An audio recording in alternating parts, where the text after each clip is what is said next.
Welcome everybody to day 4 of Norway Chess. Today we have Magnus Carlsen and Fabiano Caruana going to battle. These two have not beaten each other in over 20 classical games, going all the way back to their World Championship match in 2018. They are the undisputed world's number 1 and 2 in slow chess, and let's jump into their games. Before we do that though, just want to quickly give you guys an announcement that there is now a website, and the purpose of the website is going to be to have openings courses and long-term courses for advanced, intermediate, beginner players that you can basically take to the next level if you've been enjoying the YouTube content and you want to support me and improve a little bit at chess.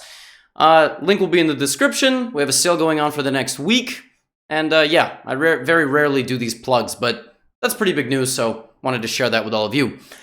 Okay, let's jump into it. So Magnus Carlsen begins the game by allowing the Nimso Indian. Very popular opening. I play this with black. And with white, I actually played g3 and bishop g2, but queen c2 is one of the main lines. And as far as actually move 10, this position, so far the players were in a very theoretical, kind of hot spot. A lot of 2,700 rated players have been playing here, 2,800 rated players. In 2018, actually, Fabiano played this with black against Shahryar Mamediyarov from Azerbaijan, and he lost that game. And Fabi in this game went for a queen trade very early. He insisted on a queen trade, and Magnus damaged his structure, traded his pieces. Here, Magnus doesn't really care about not being able to castle. I think that's kind of an important thing to keep in mind in this position, is that the king's safety, the king is safe, you know? And already by move 16, the players have an endgame. Now, when you look at a position like this, try to pause here and just figure out, what is Magnus going to do? What is Magnus's game plan? You know, he's got 2 rooks and a knight. What's he going to do? And if you're thinking he's going to attack on this side of the board, you're absolutely right. Now, Fabiano's defense here is to play pretty actively with knight c4, force Magnus to defend this, and then play the move c5. The thing is, he has 2 choices. He can play c5 or c6, more solid. But c6 will always be a target, and I'm just going to stockpile my pressure. So instead, Fabiano does this, and gets this kind of position. Now here, white is a little bit better, because again, he has a very clear target, and not to mention that at the end of the day, black does have a bad structure. This pawn belongs there. These are doubled pawns, and this is an isolated pawn. So Magnus obviously plays rook c2 with the intention to double, and then knight d2. The other idea is to, obviously, the knight has nowhere forward on that square. Everything is covered. So he reroutes the knight, potentially to b3, covering c4. And long term, if you trade the knights, this pawn again will be very difficult to defend. So c4. The thing is that Fabi doesn't have a lot of time to play moves like rook a b8, because here's what's going to happen. Rook bc1, and again, in the long run, let's say Fabi plays king, for example, actually, in this position, he has to just straight up guard his pawn. Let's say he plays rook to b5. The only way to guard his pawn, b4. Sometimes when the pawn has a defender at the other side, you can just kind of touch it with the pawn, and the pawn can't take. That's the issue, and there's just no way to defend here. So that's why Fabi plays c4, and rook b8, tactically defending it. So now this rook can't come off because of this. Okay, king to f3. And Fabi didn't just go king e7. And I'm assuming he didn't play king e7 because after takes, and all these big trades, rook b2 is no longer a check. So you think Magnus didn't play this move for no reason. He played king to f3 so that in the long run, this rook does not come with a check. Deep idea. And since it doesn't come with a check, white can play rook c7 and win the a7 pawn, resulting in a 5-on-4 endgame, which Magnus would probably win because of his better pawn structure. And so in the game, Fabi just sacked this pawn. And then, well, Magnus just brought his king back around to defend. This knight does a job of protecting against rook to b3. And then Magnus just was trying to set up knight b3 probably to kick this rook out so he could push his pawn. Fabi just moved his rook.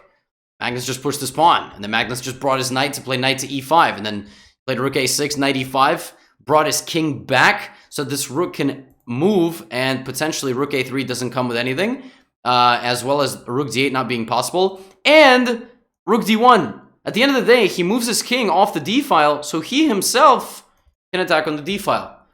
And, well, over the course of time, he consolidated his pieces and created enough trading opportunities to get the opponent's knight out of the middle of the board, as well as c6, rook b7. And then Fabi just went crazy. Fabi didn't like the position here, and also was down 1 hour on the clock, basically. Sacrificed the second pawn with this check now. King e6 was played. Rook c7 doesn't guard anything because you trade and then you fork. And Magnus just cleaned things up by giving some checks, bringing back his knight, consolidating. And again, his pieces were working together really well this game. Then they would venture out, they would take a pawn, they would come back, and they would get the job done. And knight f4 was the final move of the game, because if knight takes f4, even pawn takes f4 is possible, but rook check is the point. King c5, rook f4, and Fabi can't defend all his pawns.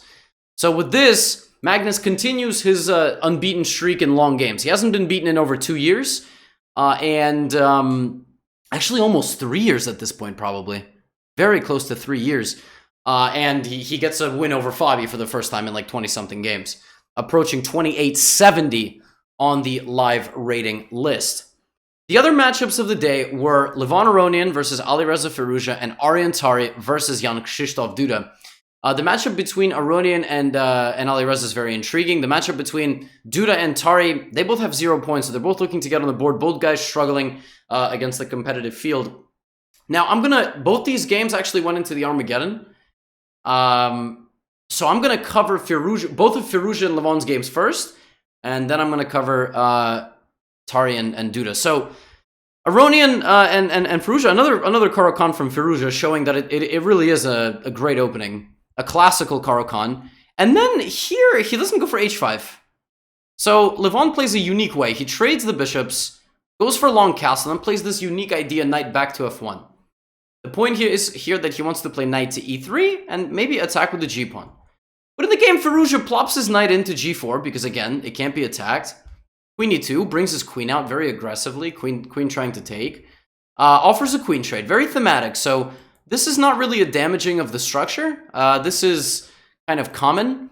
It gives black the open c-file and also knight b6, knight d5 with knight c4. Very active pieces, not to mention that knight f2 is now possible. So Aronian shuffled his pieces around in kind of a funny way. But Firouzja just played very well. I mean, frankly, just traded off some pieces, centralized this queen, got to castle. And even though Levon was kind of lurking here with his pieces, he never got to do anything. Consolidated Firouzja. And the thing about the Caro-Kann is that neither side here wants to do anything aggressive. You know, you can't go g4, g5 for white, and you really shouldn't break. And so Levon played knight to e3, offered a draw, because Firouzja would just go back, everything would be solid, and they go to Armageddon. Remember, Armageddon is 10 minutes for Levon, 7 minutes for Alireza, but drama. When Alireza showed up to the board, he had 5 minutes on the clock. His clock had been ticking for almost 2 minutes, and apparently the arbiter told him when the game was going to begin, then made a mistake, and started the game early. Or Alireza was late, we don't know, but that's what Alireza said, so he basically is now down 10-5. Let's see what happens.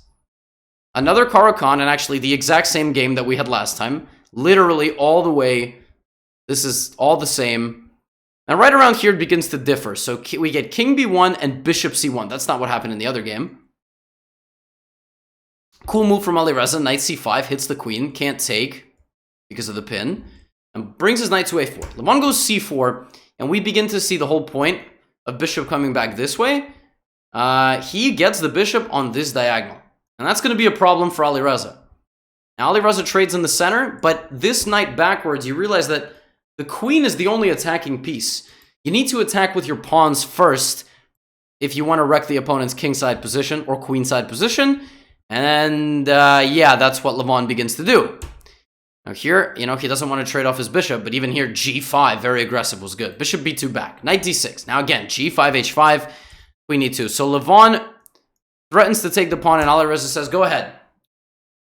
If you take the pawn, I will go here, and I will fork you. But this is still winning for white, and Levon should have played this, and he didn't. Here, g6 is crushing for white. White just breaks in. Also, knight takes e6. is crushing for white, because if takes g6, and you just can't prevent yourself from getting destroyed. But Levon played rook g1, and Alireza played queen to a5. And I think even here, queen takes h5, there was some ideas to play. Or g6. But rook d3 from Levon, because he didn't want to allow this. Now they repeat, and he puts his knight on c2, and rook e8. And again, g6, knight e6. There's some crazy moves here. Actually, in particular, the engine here was saying knight e6 is winning, because after f e6, queen h5, you can't quite go g6. But look at this. Like, let's say, I don't know, a6. You have a combination of a couple of ideas. First of all, f3.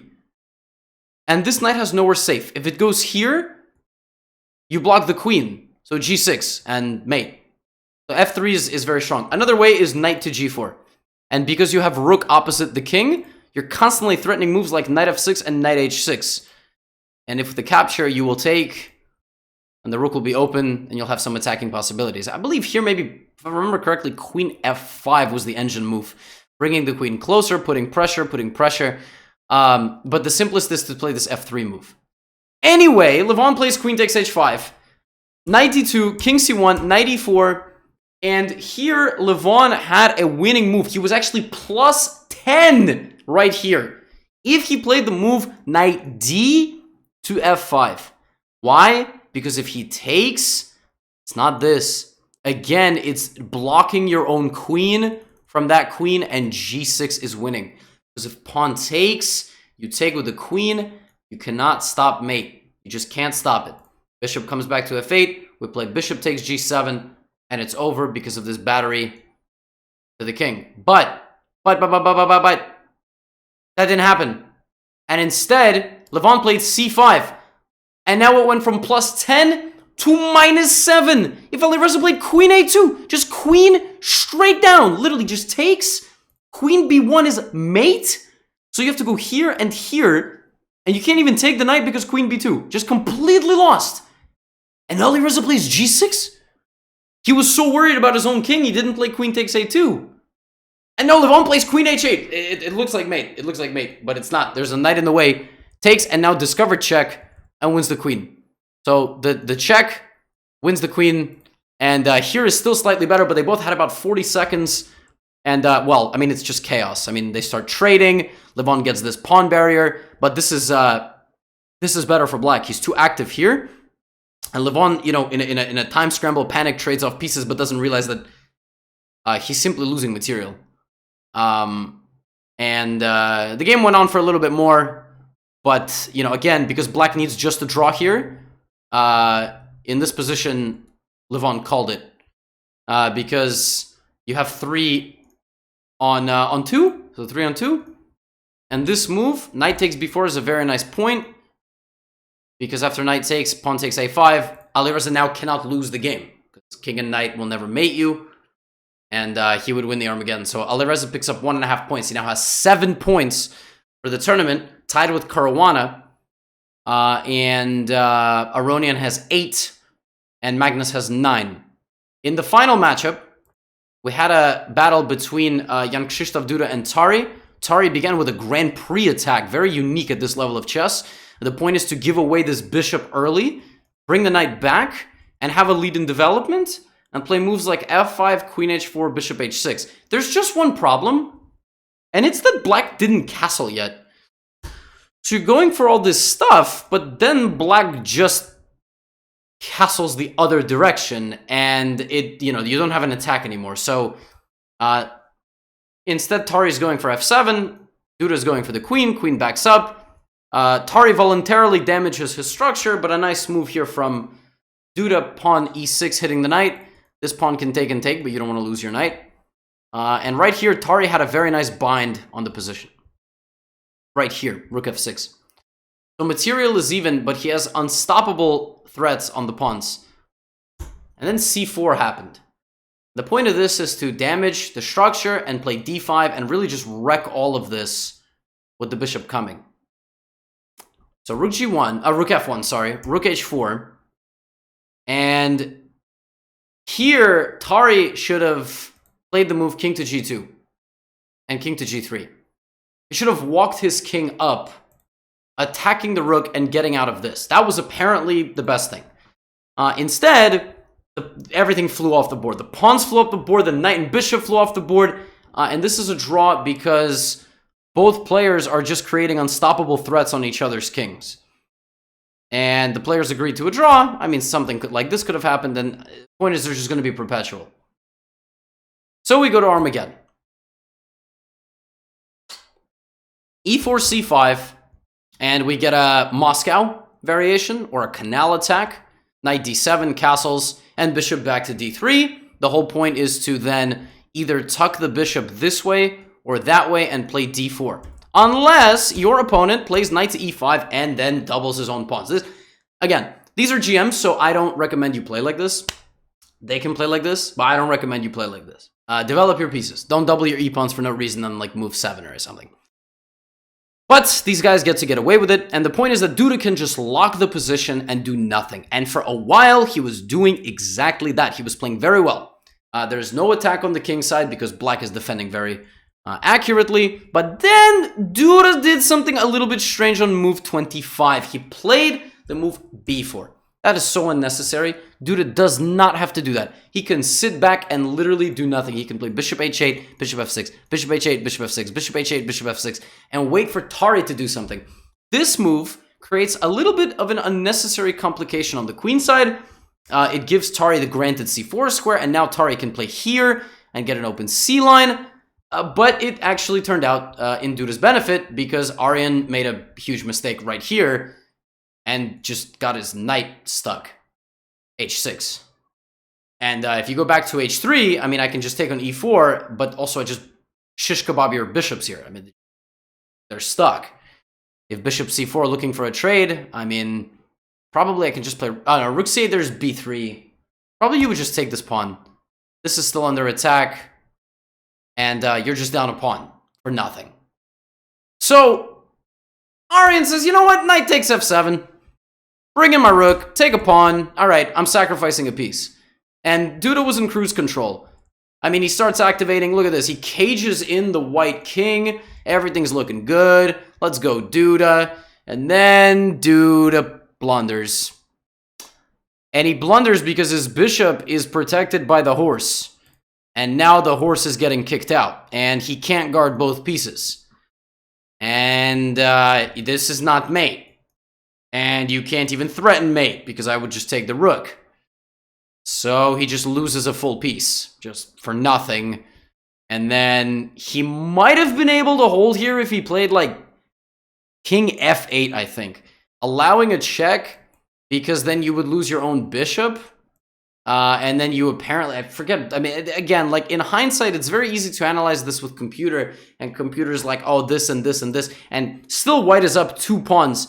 But because black is so active, there are some drawing mechanisms, like something like this, where you can somehow target these pawns as they're coming up the board, but still incredibly difficult to defend.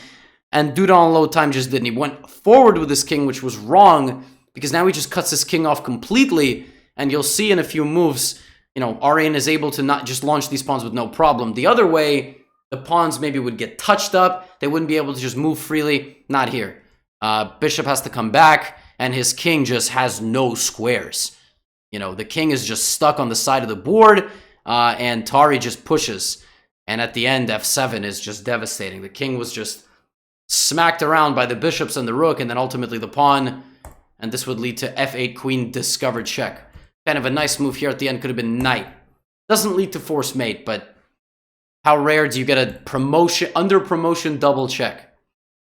But in the game after f7 check, Duda resigned. Very rough tournament for him. 1 point out of 12. 3 classical losses, a draw in classical against Tari, but losing the Armageddon, and only a point for him, but Tari at 1.5. So tomorrow is a rest day, and then we come back on October 10th for round number 5, and that's going to be the final first segment of the round robin. They all play each other 2 times. So we'll get like Duda versus Magnus and so on and so forth. Anyway, I will see you then. During the rest day, I'll upload something else. Make sure to check out that video. I have a few kind of very cool ideas planned. And again, do check out the website. I will link it in the description. Some promotional sales going on, and long term, there will be a lot of other courses on there. So, till then, see you in the next video.